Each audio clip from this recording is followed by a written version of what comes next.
the National Union of Public Workers. And in sports, the West Indies into the finals of the ICC Under-19 World Cup.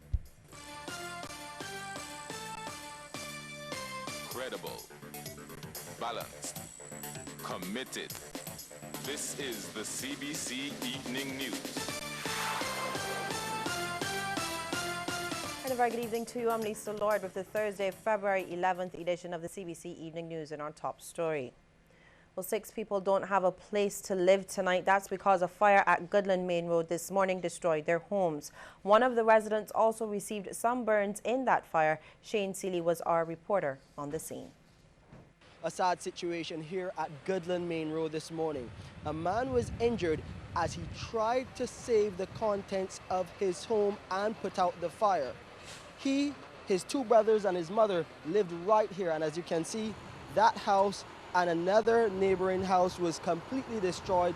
The other was extensively damaged. In total, at least 6 people are now homeless. The blaze broke out around 8:30 a.m., creating panic among residents in the community. Tyrone Babb was in the house resting when it all started, and his brother David was not far away.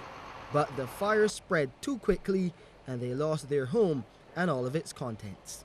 When I look, I just see fire. I went a bucket of water. Tell me get the bucket of water and throw. It was, you know, it was too late. I never see fire. I never see nothing like that. It just burned so quickly, you know. I was under the trees down by the corner, and I just saw the smoke, so I just ran back at the road. By the time I get around the corner, I stepped in the house. I had to run back out. It was so hot. Fire was too hot, and by the strong winds make it burn a lot faster. Because by the time when the fire truck was coming around the corner, the neighbor's trimming board had just started burning, and in a hurry, the house was on fire. They couldn't get it stopped. Now their mother escaped unharmed. Their other brother, Grantley Babb, was not so lucky. While trying to put out the blaze, he was burnt on his face and hands.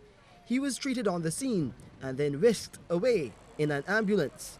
MP for the area Michael Carrington was also on the scene. He says efforts are on to help the fire victims. We can only empathize with them who have lost everything in the fire. This chap passing here, this is all he has now. He just has on the suit of clothes on his back. And the head sofa on the other side, there's a brother there. The head sofa, all of them, just the clothes on their backs. Literally, you see. So it will be a cost, but we'll have to see how best we can, you know, we can help them. Now the situation here this morning could have been a lot worse. Remember, houses here are located in close proximity to each other in what is a very closely knit community. Meanwhile, government agencies have been activated to help accommodate those people who lost their homes in this morning's blaze. I'm Shane Seeley for CBC News.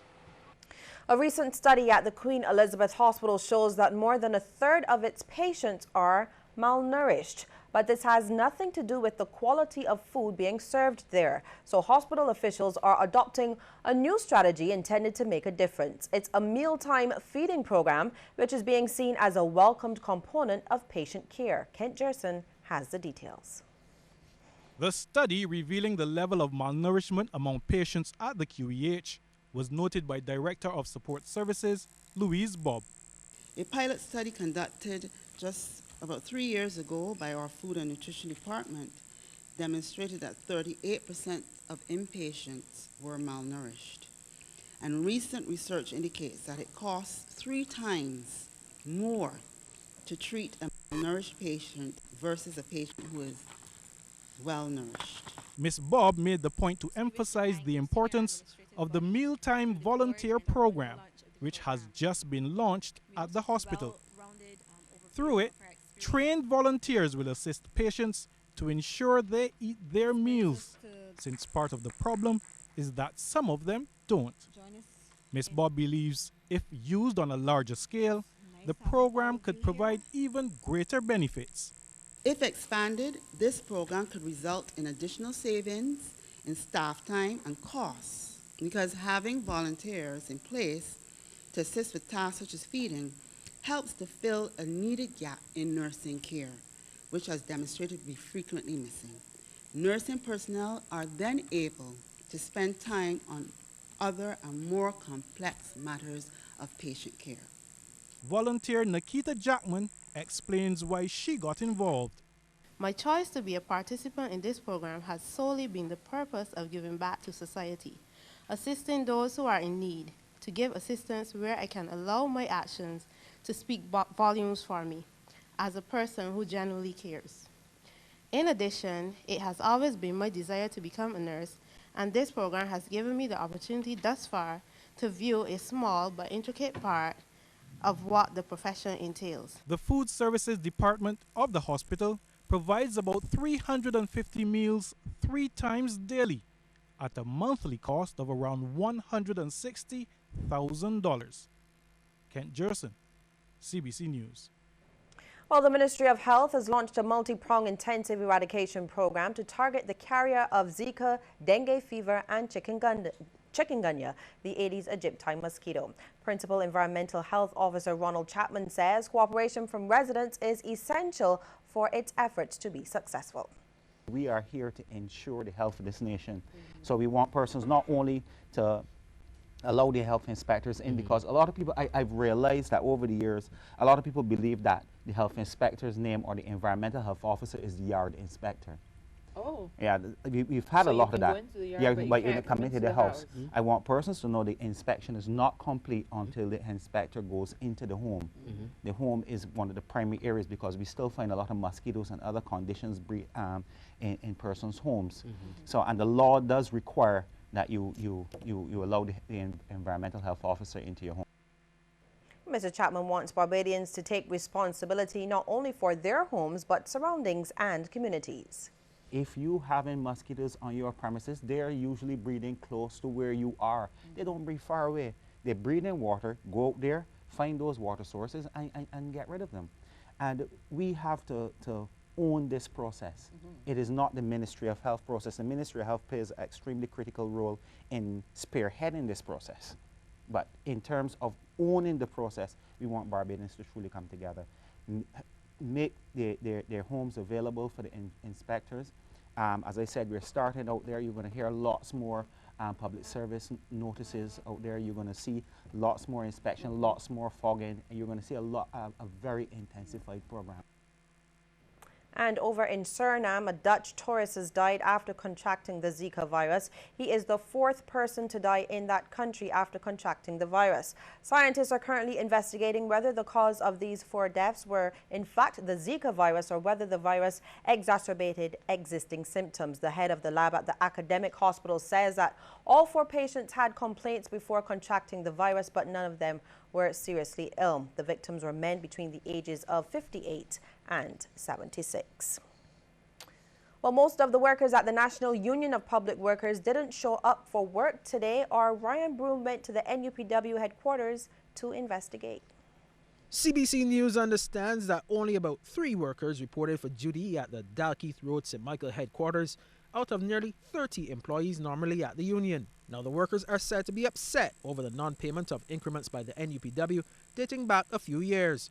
When contacted, General Secretary of the NUPW, Rosalind Smith, told CBC News the matter of the non-payment of the increments was discussed last Friday by the union's executive, but the matter was put on hold to allow members to attend the funeral of former union stalwart Vivian Seeley. Ms. Smith says the executive of the NUPW will resume the meeting tomorrow at 10 and that the matter will again be examined with a view to resolving it completely. Meanwhile, sources close to the union say there's a possibility the union could be hit again with similar action if the issue is not speedily resolved. Ryan Broom, CBC News. And we'll have more news in just a moment.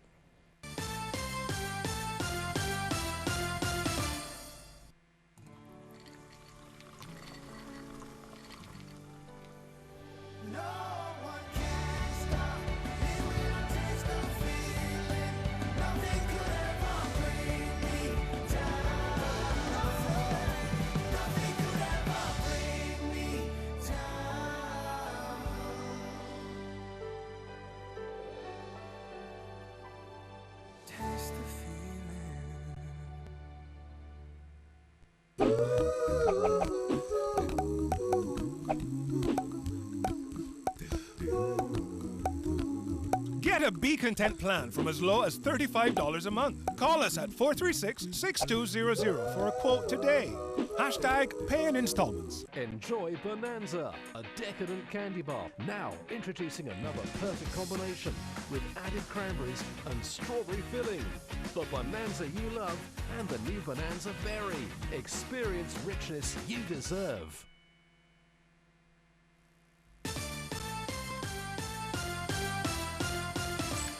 Patrons can expect an action-packed Whole Town Festival this year. Organizers say the 2016 festival will be opened Sunday by the reigning Miss Whole Town, Megan Michael. Committee member George Elliott says activities include a seaside theatre, bus tours and a tattoo by the Royal Barbados Police Force. A highlight of the festival is the street parade. As you know, with the old vintage cars.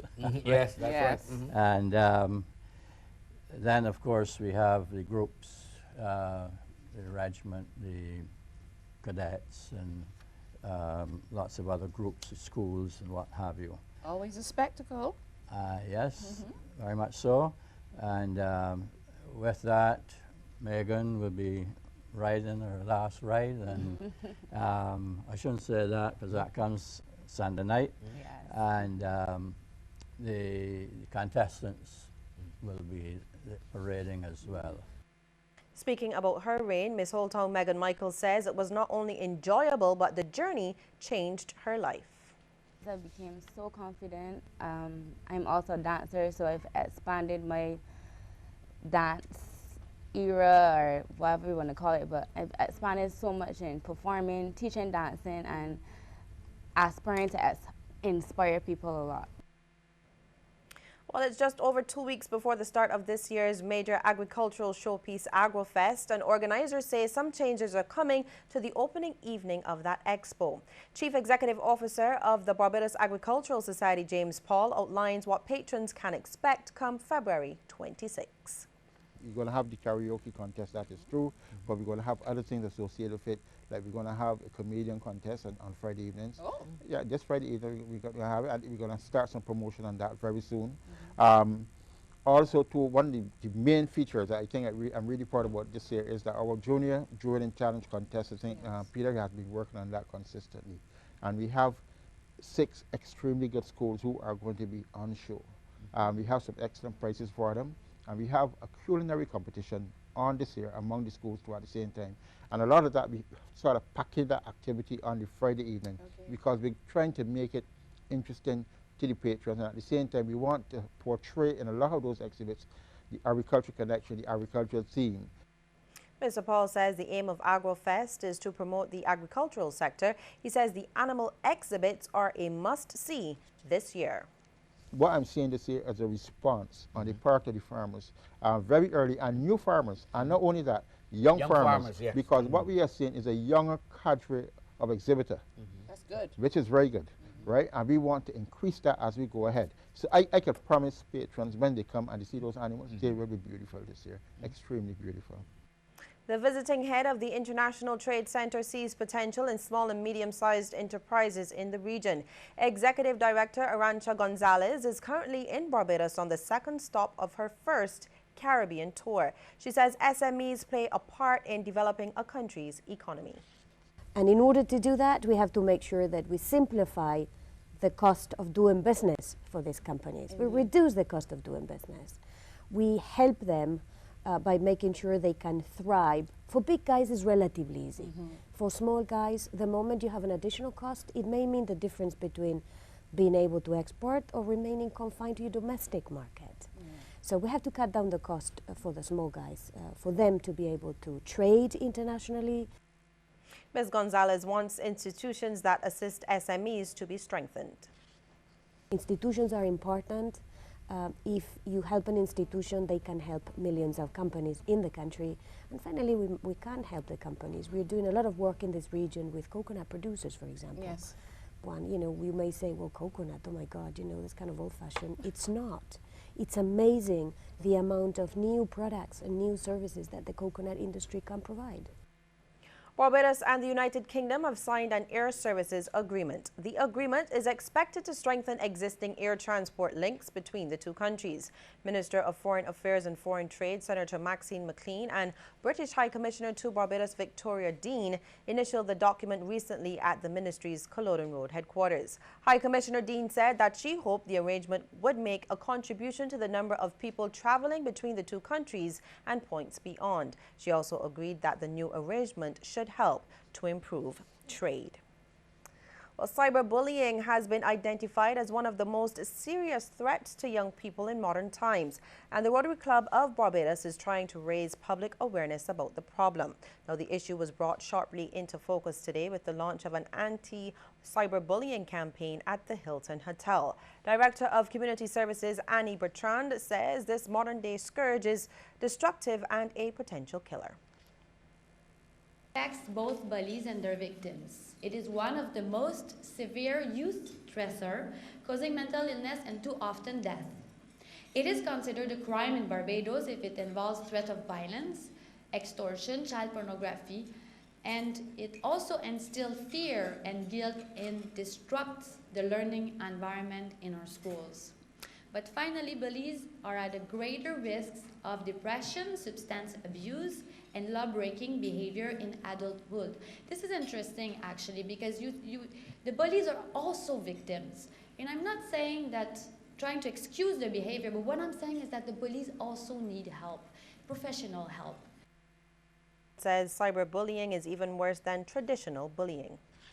First of all, it never stops. So with traditional bullying, let's say if a boy was bullied at school, then he can go home after and have a break, relax, feel safe, feel secure. But with cyberbullying, that boy can receive messages around the clock. So how is it that a boy can concentrate on their studies or sleep well at night if he receives constant messages of things saying like, you're ugly, you're a loser, nobody likes you. So it is very bad. The campaign will seek to teach people how to identify cyberbullying and the best ways to respond, among other things. Well, just ahead, stories making headlines across our region. Stay with us. The right time to get in shape is now. No need to do without a delicious treat. Enjoy Biko's low-fat, no sugar-added Diabetic's Delight ice cream. Available in vanilla, chocolate, mango, and strawberry flavors. Now on special for just $15.99, VAT inclusive. Available from participating outlets island-wide. Biko Mobilers and the Biko Direct Outlet, Harbor Road. Time to get in shape with Biko Diabetic's Delight.